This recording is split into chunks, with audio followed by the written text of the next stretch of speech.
It's something that we all desire. Because it's a saying, if we are happy, then we are healthy, right? If we are happy, then we are healthy. Because happiness contributes a lot towards good physical and mental health. Now scientifically, how does this work? When we are happy, the neurotransmitters of our brain are very different. And medical science says that. We start to produce increased levels of dopamine. It's a hormone of antidepressant. Then there is another hormone that's called serotonin, and this hormone, it's associated with one's self-esteem, and our brain starts to produce that in increased amounts when we are happy. There are some other hormones, like there is this hormone. Its primarily function is to again increase happiness, and it's called opiates. So when we are able to maintain happiness for longer periods of time, then we start to produce this happy hormone. And so there are so many of these hormones that our brain starts to produce that bring harmony, peace and happiness in our mind, in our body.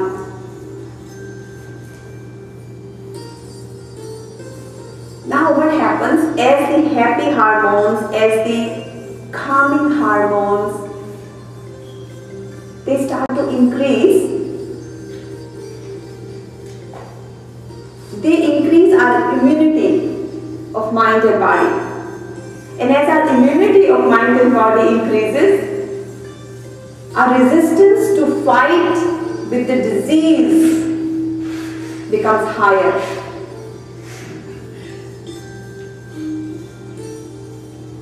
And we protect ourselves from mental and physical diseases. That's how it works. Now, there are three components that determine our level of happiness. First one is power of our mind. Second one is our living conditions. And third one is the choices that we make on a daily basis, the actions that we take on a daily basis.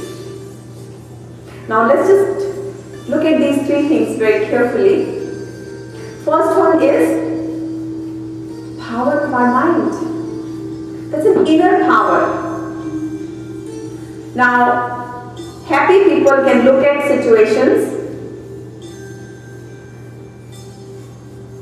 and instantly they will start thinking about all the opportunities that exist to become even happier.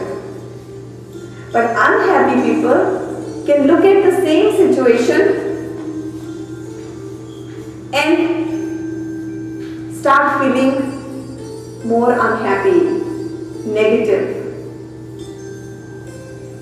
The only difference is the power of our mind.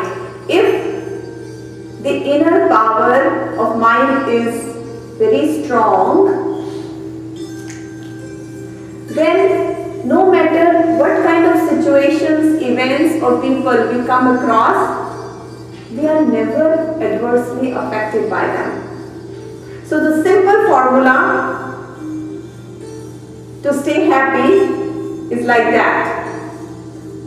Pressures come from outside, situations come from outside, negativity and stress comes from outside, but strength comes from inside. So If we take the outer pressures divided by the inner strength of mind, that will equate to our level of happiness. So think about it. In this formula, what makes the most difference is how strong we are inside. If we are very strong inside, then no matter what kind of outer situations we are faced with, seen or unforeseen, predictable or unpredictable situations come in our way, but our inner resilience, the inner power is very high, the outcome is still going to be very relaxed state. And if we are able to maintain the relaxed state of mind, then we make the right choices. So, inner power of mind sets up the level of happiness and how long we can sustain our happiness.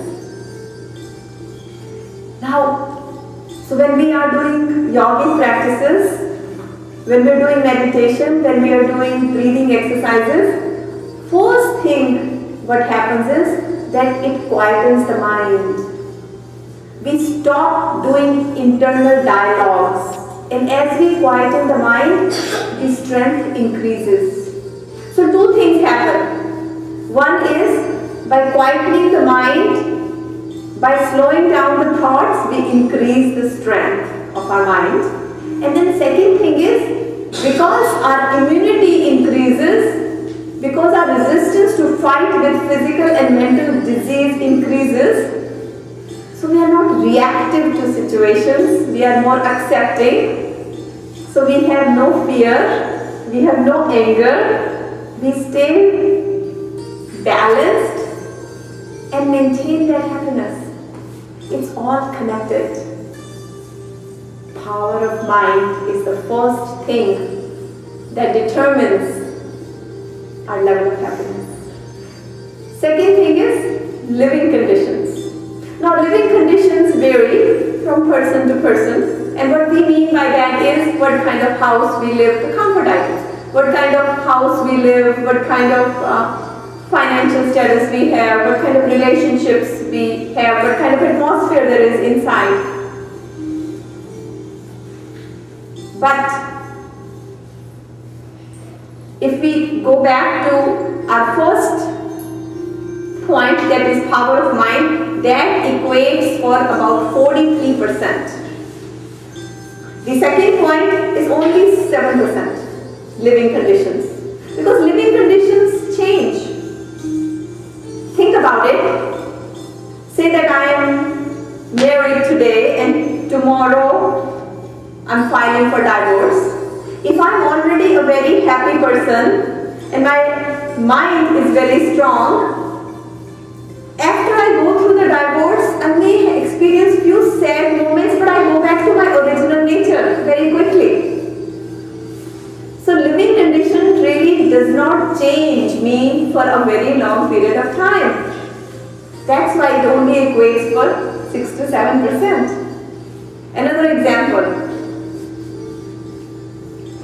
That say that I'm very wealthy today, and we have heard stories in sports, players make a lot of money, and in 1 or 2 years we heard stories that they might file for bankruptcy and they go back to zero, start all over again. So money comes and money goes, but it doesn't, the living condition doesn't give us happiness. We always go back to how our personality is, what's our attitude, and that comes from the inner power. And third point is the most important point, which is choices that we make in life.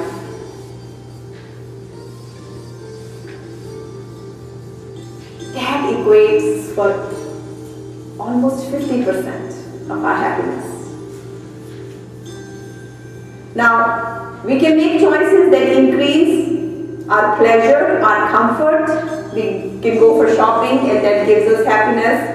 We can go for swimming or any other thing that creates happy experience. But all sorts of pleasures are very temporary. The moment that experience is gone, happiness is gone, isn't it? That we go for shopping, the moment shopping is over, that experience is over, my happiness is over. So it only stays with me till I am going through it. The moment that process ends, my happiness ends. So that's one choice that we make. But the real happiness, the real choice like doing a selfless service or making someone else happy or helping others or moving from selfish to unselfish to selfless ways or creating a smile in someone's life or helping someone remove miseries and pain from someone's life, it gives us fuller feeling and it stays with us for a much longer period of time. So when we get engaged with these selfless services, when we are not just living for our own self, but we start to live for others, and we become like nature, where we are just giving without expecting anything from others, our happiness stays with us. Because every day we are making choices, and these choices that we make create actions only not for my own goodness, but for the goodness of society, for the goodness of others, for the goodness of the family members. So when we look at these 3 points, yes, we can change the power of mind. Living conditions really don't equate to much. And yes, we can change the choices that we make in life. So when we look at it, look, we can control our destiny. But we must be aware of this higher knowledge. We must be aware of this higher wisdom. There is a survey, international survey that was done by Leicester University.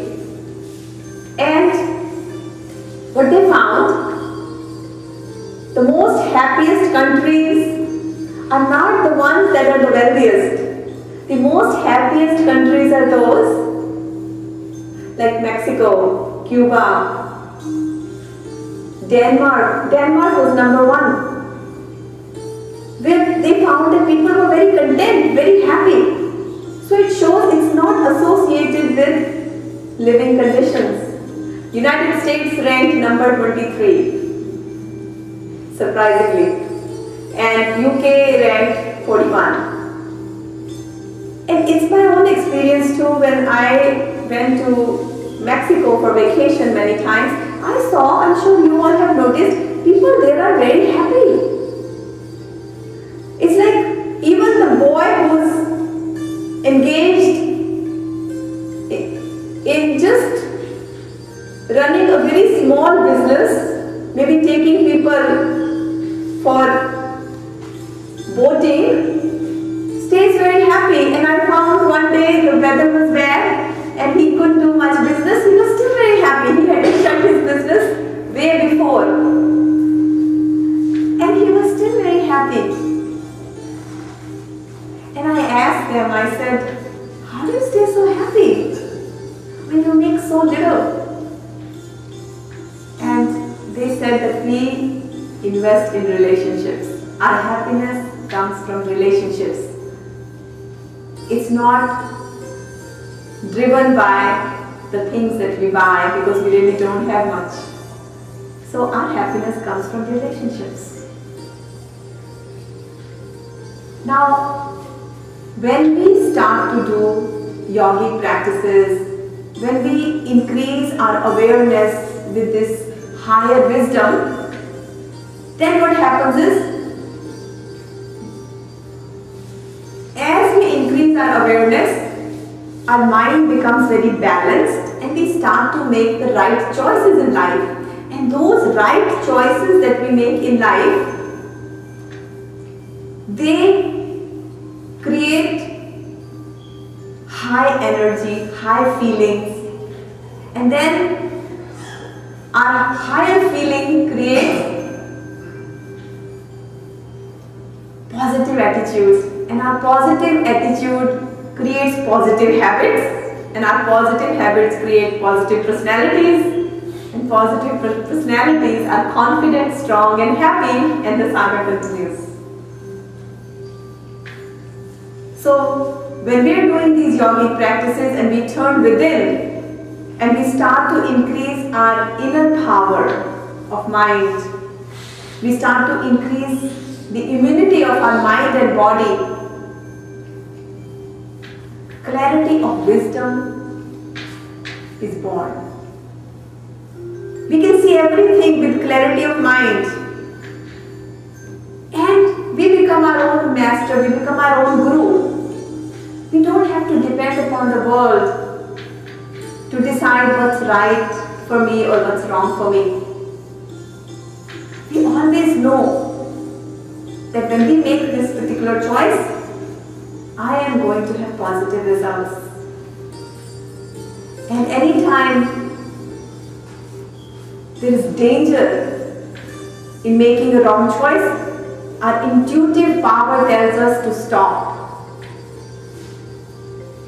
So, yogic practices directly and indirectly benefit us in living quality of life, in living a happier and physically and mentally healthier life. So we don't really have to become the victim of our circumstances. Through this higher wisdom and the disciplined yogic life, we can proactively steer ourselves to a much happier life. These yogic practices, they give us the dose to change the texture of our life permanently. So we start out just by doing one right thing in our life, which is stick to one yogic discipline, and that in turn does the magic. Just by doing one good thing, one yogic discipline will bring more positive thoughts. Positive thoughts will generate higher feelings. Higher feelings will generate right actions. Right actions will make us get used to of doing things the right way. So right habits are formed, and right habits will create positive attitudes, and positive attitude will generate positive actions, and we make our dreams become a physical reality, and we become one with that kind of life. Then there is no problem. That's when our life is on autopilot. It's on cruise control. So it's all within our own hands. Yogic wisdom teaches us we can create our destiny, we can make our lives exactly the way we want to be. All we need to do is that we take on that self-responsibility. Till today we have been responsible for everybody other than our own self. And today let's make that commitment that we take on that self-responsibility to create happiness, health, peace, harmony and balanced mind for ourselves. And when we are peaceful, when we have that inner power of mind, when we are happy inside, then our life starts to flow from in to out. I love this. Mind you, it's very important to understand. Most people's lives are flowing from out to in. And what I'm trying to say is that anything that happens outside affects my inner body. Somebody said, I am looking very happy. So that makes me very happy. That outer appreciation is making me very happy, so I'm energized. But at the same time, one day someone tells me that I very tense, instantly my inside body's blood pressure starts to go up. I become very worried. So outer pressures, outer feedback, outer situations, they affect how I feel inside, happy or sad. That's when my life is flowing from out to in. And what we really need to do is correct our starting point. Our life should flow from in to out. So first focus on our inner mind, inner body. Create that balance, create that inner beauty, inner strength, and then allow it to flow from in to out, so that the positive vibrations that are flowing from inside should really be helping us to resolve what comes from outside in terms of situations, events, happenings, or stresses and strains caused by other people. And when our life starts to flow from in to out, that's when we can say we are in control. We are the master of every moment of our life. We can create anything that we want to in our life. So with these thoughts of awareness and higher wisdom, we're going to start today's yoga session. Let's go ahead